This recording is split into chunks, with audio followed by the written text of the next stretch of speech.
नमस्कार रसिक श्रोते हो. आज आपण वि वा शिरवाडकर यांच्या फुलवाली या कथासंग्रहातील फुलवाली ही कथा ऐकणार आहोत. फुलवाली, ए फुलवाली. माझं नाव फुलवाली नाही काही. मग काय आहे? ठाऊक आहे ते तुम्हाला. श्रीकंठ आणि फुलवाली यांच्यात हा संवाद बहुधा रोज होई. फुलवालीचं नाव खरोखरच फुलवाली नव्हतं आणि श्रीकंठालाही ते माहीत होतं. परंतु इतर लोकांप्रमाणे तोही तिला फुलवालीच म्हणे आणि इतरांप्रमाणेच तोही आपल्याला फुलवाली म्हणतो याचंच तिला वैषम्य वाटे. श्रीकंठाने या वादात कधीही माघार घेतली नाही. मुंबईतील गिरगाव भागातील एका वाडीच्या नाक्यावर फुलवालीचं लहानसं दुकान होतं.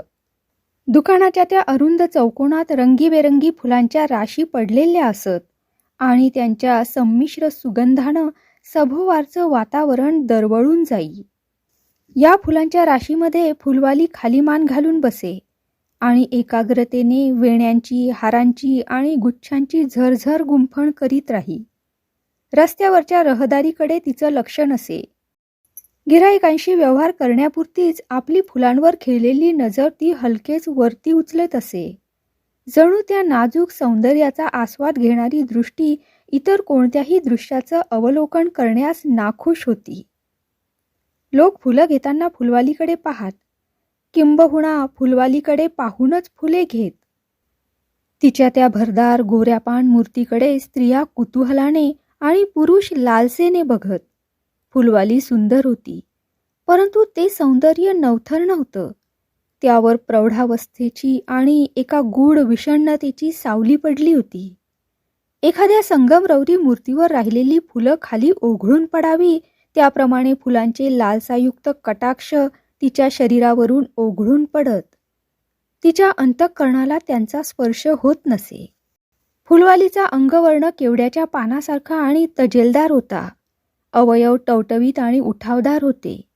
डोक्यावरून घेतलेल्या पदराखालचा केशभार त्या आवरणातूनही आपली विपुलता दर्शवित होता आणि सतत फुलांचा वेध घेणाऱ्या तिच्या डोळ्यात विलक्षण स्निग्धता होती. तिचे कपाळ कुंकवा वाचून सुने होते, पण त्या सुनेपणात तिच्या आकर्षकतेत उणेपणा येण्याऐवजी भर मात्र पडत होती. फुलवाली फुलाप्रमाणेच मोहक होती. फुलांच्या राशी सभोवार घेऊन ती बसली म्हणजे सोनचाफ्याचं एक भलं मोठं थोरलं फुलच उमललं आहे असं वाटे. निदान श्रीकंठाला तरी तसंच वाटे. श्रीकंठ त्या वाडीतील एका चाळीत 2 वर्षांपासून राहायला आला होता. गिरगावातील एका विमा कंपनीत नोकरी मिळताच तो दादर सोडून गिरगावात आला आणि एका गजबजलेल्या चाळीतील खोलीत आपले एकाकी जीवन कंठू लागला. त्याच्या त्या एकाकी जीवनात दत्ताच्या एका सुंदर तसबिरीचा त्याला मोठा आधार होता. दर गुरुवारी रात्री भाविकपणे तो दत्ताची पूजा करी, त्याला हार घाली. एका रात्री फुलं आणण्यासाठी तो बाहेर पडला आणि त्याच रात्री फुलवालीनं त्याच्या जीवनात प्रवेश केला. त्याचं औदास्यपूर्ण आणि रसहीन आयुष्य एकाएकी सुगंधानं भारावून गेलं. त्यांच्या स्नेहाची सुरुवात कशी झाली कुणास ठाऊक. श्रीकंठाला ते सांगता आलं नसतं आणि फुलवालीनंही ते सांगितलं नसतं. वेलीवर उमललेल्या कळीचं हलके हलके नकळत फूल व्हावं त्याप्रमाणे त्यांच्या स्निग्ध कटाक्षांची परिणती गाढ प्रेमात झाली होती. ज्या 2 प्रसंगांनी ही प्रीती बोलकी झाली ते मात्र श्रीकंठाला अविस्मरणीय वाटत. फुलवालीचं आकर्षण वाटू लागल्यापासून तो बहुधा रोज फुलं घेत असे. त्या दिवशी रात्री जरा उशिराच तो फुलं आणायला गेला. फुलवाली दुकानाची फळी अर्धवट लावून आज सामानाची आवराआवर करीत होती. श्रीकंठ समोर दिसताच तिने स्मित केले आणि विचारले, इतका उशीर आज? लवकर येता नाही आलो. आता नाही मिळायची फुलं? आज श्रीकंठाशी प्रथमच बोलली होती ती. प्रथमच हसली होती ती आज. खाली वळलेल्या त्या प्रशांत व सुंदर मुखावर उमललेलं पहिलं स्मित त्यानं आज पाहिलं होतं. निळ्या स्तब्ध सरोवरावर फुललेलं श्वेतकमळ होतं ते. त्याला वाटलं या सोनेरी संधीचा फायदा घ्यावा, सारखं बोलत राहावं, काहीतरी थट्टा विनोद करून संवाद वाहता ठेवावा, ते मधुर हास्य पुन्हा फुलवावं. पण त्याच्या वाणीनं एका रुक्ष वाक्याचा मात्र उच्चार केला, द्याल फुलं तर बरं होईल. फुलवालीनं क्षणभर त्याच्याकडे बघितलं. तिच्या संथ दृष्टीनं त्याच्या अंतःकरणातील गोंधळ जणू ओळखला होता. तिनं एक चमेलीचा हार आणि काही फुलं पानात बांधली आणि तो पुडा त्याच्या पुढे केला. हाताला हात लागण्याची गरज नव्हती, पण ते लागले. तो उन्मादक, उष्ण स्पर्श अकारणच क्षणभर लांबला. वेलीवर पहिली कळी उमलली आणि थोड्याच अवधीत ती पुष्पभारानं वाकून गेली. दुसरी एक रात्र. श्रीकंठाला जास्तच उशीर झाला. फुलवालीचं दुकान बंद होतं. फुलं मिळाली नसती तरी चाललं असतं, पण फुलवालीच्या दर्शनाशिवाय बिछाण्यावर टेकणं अशक्य होतं. तिचं दर्शन घेऊन तो घरी आला की बिछाण्याभोवती सुंदर सुगंधी स्वप्नांची एकच गर्दी उसळे. स्वप्नांच्या त्या मादक यक्षसृष्टीमध्ये फुलवालीच्या गूढ उदासीनतेप्रमाणे तिचे वस्त्रसुद्धा गळून पडत असे. फुलवालीसाठी वेडा झाला होता तो. दुकान बंद पाहून तो फार निराश झाला. परंतु ही निराशा फार वेळ टिकली नाही. त्या निराशेच्या गर्भातूनच एक विलक्षण आशा निर्माण झाली. आपण फुलवालीच्या घरी गेलो तर? तिचं घर त्याला ठाऊक होतं आणि ते जवळही होतं. फुलवालीनं दार उघडलं. श्रीकंठाची कल्पना होती त्याप्रमाणे तिला आश्चर्य वाटलं नाही, किंबहुना तिने ते दाखवलं नाही. या ना. खांद्यावर पडलेला पदर डोक्यावर घेत फुलवाली म्हणाली. श्रीकंठ आत आला. सभोवार नजर टाकली. त्या चाळीतल्या इतर खोल्यांपेक्षा या खोलीचं अंतरंग वेगळं होतं. ते अधिक स्वच्छ होतं, अधिक सुंदर होतं. दिमाख नव्हता, पण नीटनेटकेपणा होता. श्रीमंती नव्हती, पण रसिकता होती. फुलवालीनं एक चटई अंथरली आणि भिंतीला खेटून गादीची वळकटी ठेवली. बसा, ती उद्गारली. श्रीकंठ बसला. काय फुलं हवी होती? फुलवाली हवी होती. हे शब्द श्रीकंठाच्या अगदी ओठावर आले होते, पण ते उच्चारण्याचा त्याला धीर झाला नाही. होय, फुलांशिवाय होत नाही आता, तो म्हणाला. पण आहेत कुठे फुलं? श्रीकंठाने खोलीच्या एका कोपऱ्याकडे पाहिलं. 2-3 लहान मोठ्या परड्या फुलांनी आणि कळ्यांनी भरलेल्या होत्या. फुलवाली हसली, अगदी मनापासून हसली.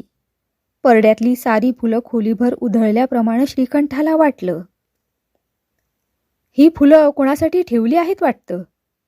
हो. कुणासाठी? माझ्याचसाठी. एकट्या माणसाला सोबत नको का कुणाची? घरी कसे आलात पण तुम्ही? तुम्हाला सोबत करण्यासाठीच. श्रीकंठ चटकन बोलून गेला. क्षणभर दोघेही स्तब्ध होते. त्या शब्दातला मधुर अर्थ उलगडण्यात जणू व्यग्र होते ते. आणि म्हटलं तुमचा पाहुणचार घ्यावा जरा. खरंच? मग जेवण कराल माझ्याकडे? जेवून आलोय मी. मग दूध तरी घ्या थोडं.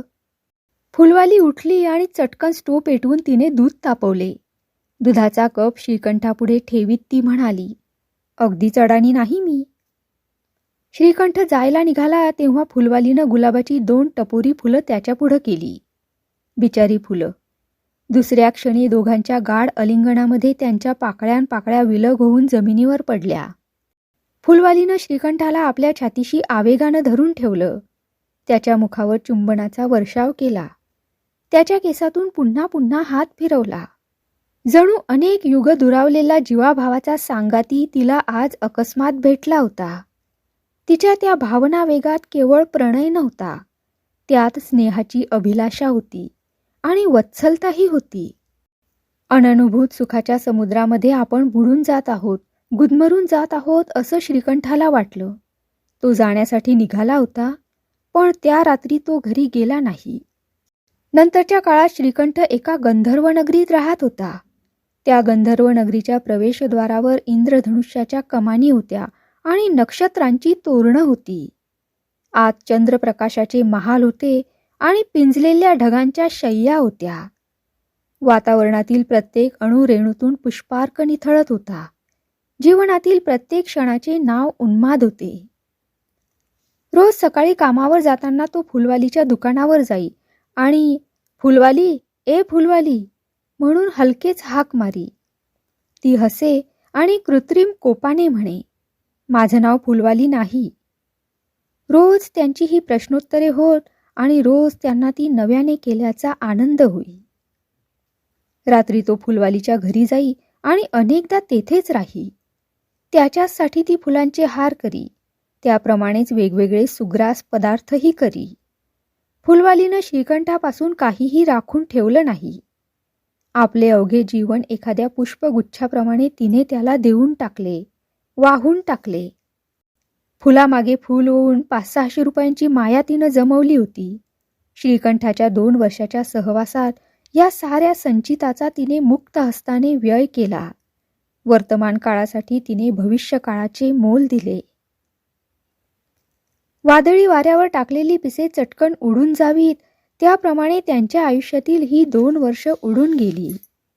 आणि नंतर एका रात्री श्रीकंठ फुलवालीच्या दाराशी येऊन उभा राहिला. रोजची येण्याची वेळ टळून गेली होती. त्याच्या आवाजात किंचित कातरता होती. उंबऱ्यावर घोटाळणाऱ्या पावलात एक नवा संकोच होता.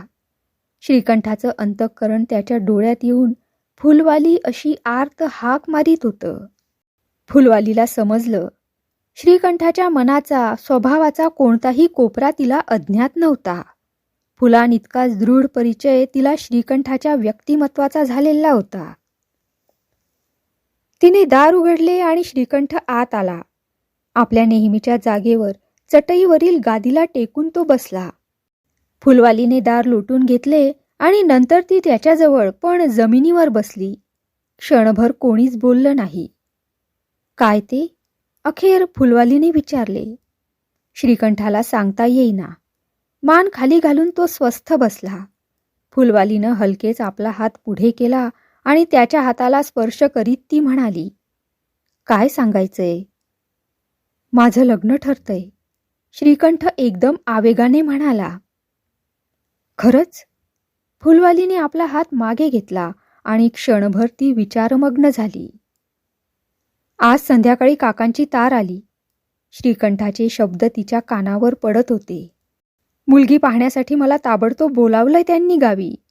लग्न म्हणजे कुठल्याही 2 माणसांची मोळी बांधायची असं वाटतं या लोकांना. नंतर फुलवालीकडे वळून तो भावविवशतेने उद्गारला, नको ना जाऊ मी? फुलवालीनं आपली जमिनीवर खेळलेली नजर वरती उचलली नाही. श्रीकंठाची भावविवशता जणू तिला पाहायची नव्हती. या प्रश्नाचं उत्तर मी काय देईन, ठाऊक नाही तुम्हाला? तिने विचारले. ठाऊक आहे. मग खरं नाही ते, अगदी खरं नाही. तुम्ही जावं, लग्न करावं असंच सांगणं आहे माझं. फुलवाली आपले नेहमीचे स्निग्ध हास्य फुलवण्याचा प्रयत्न करीत म्हणाली. फुलवाली काय जन्मभर पुरणार आहे? साऱ्याच गोष्टीत अंतर आहे. कुठंतरी ते संपायलाच हवं. श्रीकंठाने तिच्याकडे पाहिले. पौर्णिमेचे चांदणेच स्त्रीच्या शरीराचा आकार घेऊन समोर अवतीर्ण झाल्याप्रमाणे त्याला वाटले. नाही संपणार, तो आवेगाने उद्गारला. फुलवालीने आपली दृष्टी वरती उचलली आणि श्रीकंठाला छातीशी धरून त्याच्या केसांवर हात फिरवीत ती म्हणाली, असं वेड्यासारखं करू नका श्रीकंठ, माझं तरी ऐकणार ना? होय, श्रीकंठ असहायतेने उत्तरला. मग उद्या काकांना तार करा, मुलगी पाहायला येतो म्हणून. आणि मग फुलवालीच्या डोळ्यात आसवं तरंगली, पण श्रीकंठाने ती पाहिली नाहीत. आपल्याला शेवटचा निरोप देताना फुलवालीच्या डोळ्यात आसवं आली होती हे त्याला कधीही कळलं नाही. शेवटचाच निरोप होता तो. फुलवालीच्या सांगण्यानुसार त्याने तार केली. फुलवालीच्या इच्छेप्रमाणे त्याने लग्न केले आणि नंतर त्याच्या जीवनातील तिची आवश्यकता एकाएकी नाहीशी झाली. लग्न होऊन बायकोसह बऱ्याच दिवसांनी तो परत आला. त्याने आता आपलं फुलांचं दुकान बदललं आहे. फुलवालीकडे न पाहता तो त्रयस्थाप्रमाणे तिच्या दुकानावरून जातो. खाली मान घालून फुलांचे हार गुंफीत बसलेली फुलवाली त्याच्या ओझरत्या नजरेला कधी दिसलीच तर या प्रौढ उदासीन स्त्रीवर आपण प्रेम कसं केलं याचंच त्याला आता आश्चर्य वाटतं.